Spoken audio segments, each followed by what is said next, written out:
ये बात अपनी जिंदगी में रखिए कि आपके माँ बाप आप पर फक्र करें। हमारे माँ बाप मतलब भगवान। जो लोग अपने माँ बाप की इज्जत नहीं करते और जो लोग अपने माँ बाप की सेवा नहीं करते, उनका मनुष्य होना बेकार है। माँ बाप मतलब भगवान। एक ऐसे लोग जो बिना किसी स्वार्थ के आपके साथ हमेशा खड़े हैं। माँ बाप से तो कभी लड़ा ही नहीं जा सकता सर, कभी नहीं। कुछ भी हो जाए, भगवान उतर आए और माँ बाप कहते चला दो गोली तो चला दो।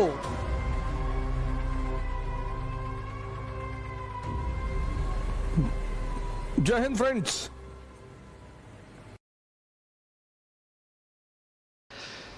मेरी माँ लॉयर हैं, एडवोकेट। मेरे फादर पोस्ट ऑफिस में थे। हम बड़ी लोअर मिडिल क्लास से थे। तो मेरे पिताजी ने मेरी माता जी को पढ़ाया। हमारे पास 10-10 बीघे ज़मीन थी उस वक्त। तो 5-6 बीघे ज़मीन तो माता जी को पढ़ाने में बिक गई, 5 बची।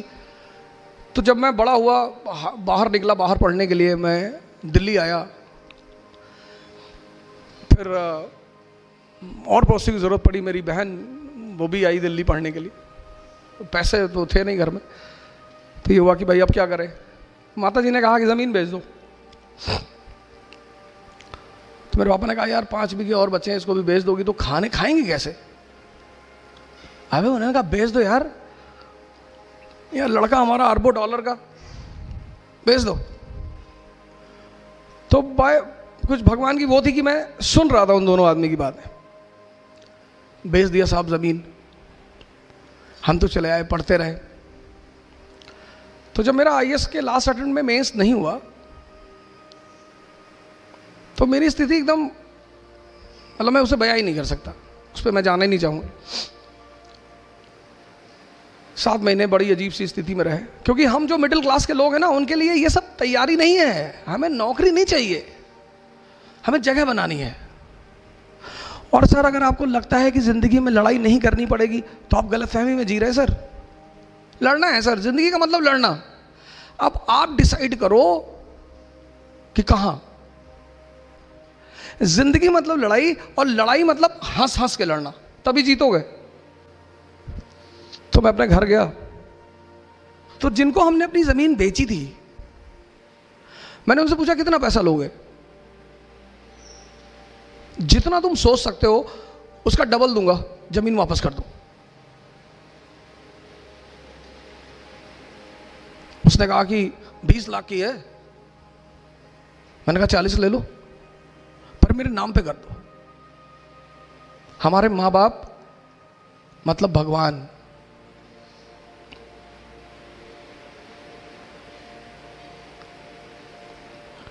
आपका जो सबसे बड़ा जिम्मेदारी है दुनिया, और कोई जिम्मेदारी है ही नहीं, बाकी अपने आप चलेगी।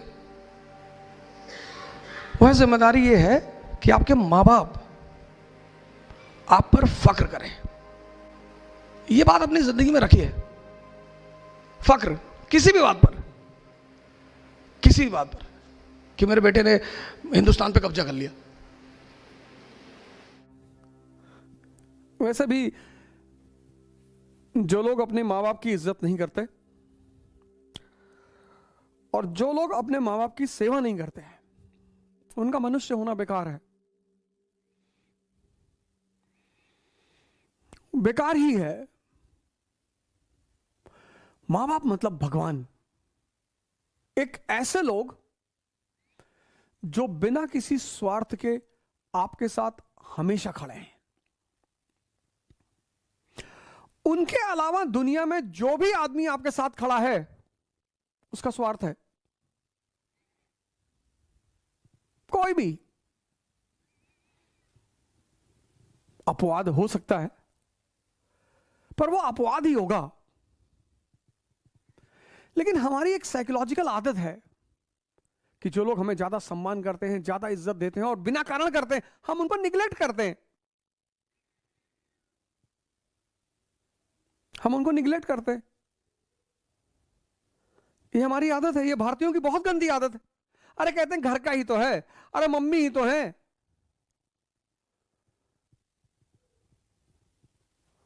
एक दिन गांधी जी ने बड़ी अच्छी जीवनी लिखी, जीवनी की टाइटल लिखी, मैं एक्सपेरिमेंट्स विथ ट्रुथ, और मुझे लगता है कि जीवन में हर व्यक्ति को एक्सपेरिमेंट्स करते ही रहने चाहिए। कभी एक दिन झूठ मूठ का नाटक ही कर दो कि पापा ने घर से भगा दिया, पैसा नहीं है मेरे पास, अब मैं कहां जाऊं। फिर देखो तुम्हारे साथ कितने लोग हैं। माँ बाप यानी भगवान। सर हमारी माता जी तो आज भी कूट देती हैं हमें, आज भी मैं उनसे करीब 4-5 फुट की दूरी पे ही बात करता हूं, कुछ भी उठा के मार देंगी। बुढ़ापे का सबसे बड़ा मजा जानते क्या है? जब जवान बेटे को या बेटी को माँ बाप डांटे समाज के सामने और वो सर झुका के खड़ा रहे, यही आनंद है। बच्चों को आप देखो, बच्चे ने अगर आपको डांटा और आप ऐसे डर गए, बच्चे को बड़ा मजा आता है। बच्चा अगर आपको डरा रहा और आप डर गए, बच्चे को बड़ा मजा आता है। ऐसे बुढ़ों को भी बड़ा मजा आता है। जैसे आपके माँ बाप बुजुर्ग हैं, आप आईएएस हैं, और पब्लिकली आपके पिताजी ने आपको डांटा और आप हाथ जोड़ लिए कि बाबूजी गलती हो गई। उस आदमी की उम्र 10 साल बढ़ गई।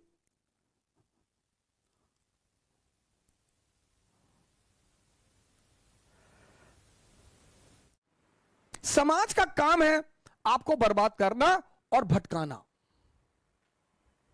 यह समाज का धर्म है।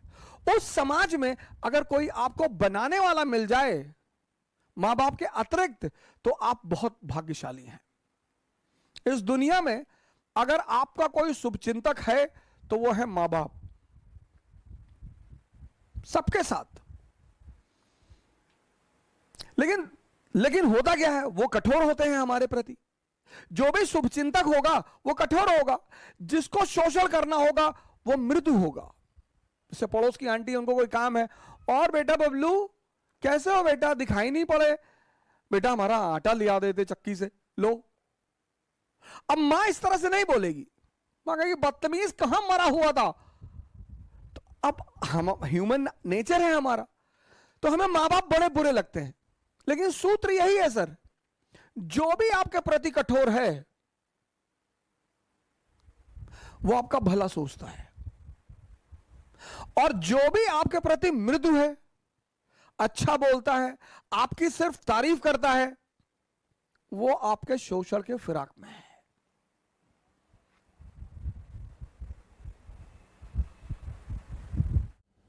हालांकि मां बाप हमारे गलत नहीं होते, वो मां बाप तो कभी गलत नहीं होते, और जो मां बाप की बात नहीं मानते वो शैतान है, शैतान।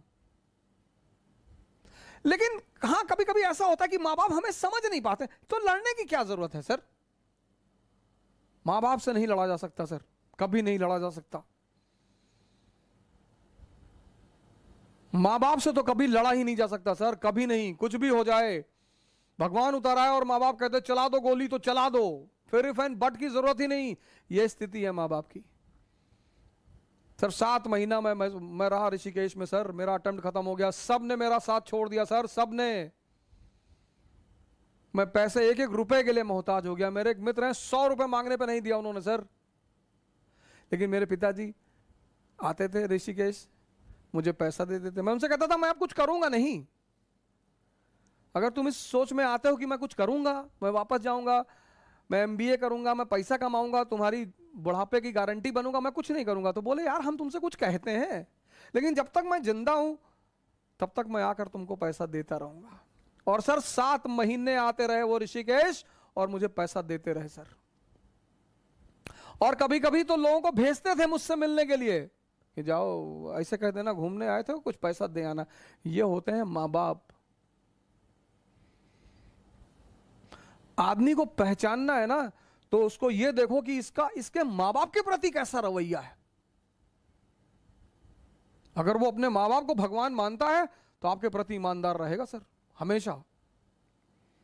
हां, लेकिन कभी कभी ऐसा भी होता है, यह भी मैं मानता हूं कि कभी कभी मां बाप भी हमको समझ नहीं पाते, तो कोई बड़ी बात नहीं है सर, उसमें झगड़ा करने का, उनसे बगावत करने की कोई जरूरत नहीं है।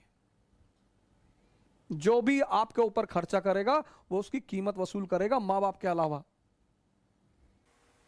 हमने तो उन मां बापों को खुशी देखा है जिनके बच्चे शाम को घर आते हैं, अपने मां बाप के साथ बैठते हैं, अपने माँ बाप को घुमाने ले जाते हैं। हमारी श्रीमती जी के मामा है तो अपने माँ बाप को साथ में रखते हैं बैंगलोर। उनके माँ बाप से ज्यादा धनी आदमी कौन है सर इस संसार में, जिसकी बुजुर्गियत में बच्चे मोहब्बत करें।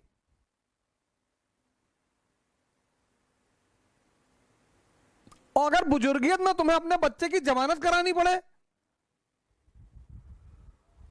हमारे कानपुर में है इकरा आईएएस बाय ओझा सर, जो आईएएस और पीसीएस की प्रेपरेशन के लिए लाए हैं बेस्ट फैकल्टीज फ्रॉम दिल्ली। तो अब मतलब वो सारे के सारे लोग जो कि आईएएस और पीसीएस की प्रेपरेशन के लिए दिल्ली जाने की सोच रहे हैं ना, तो अब उन्हें दिल्ली जाने की बिल्कुल जरूरत नहीं है, क्योंकि ओझा सर की देखरेख में इकरा आईएएस लाए हैं new offline batches for UPSC IAS PCS के बाद join NCERT basics and GS pre का मेंस फाउंडेशन बैच सिर्फ और सिर्फ इकरा आईएएस, वो भी 9 नंबर क्रॉसिंग हमारे शादानगर कानपुर में है।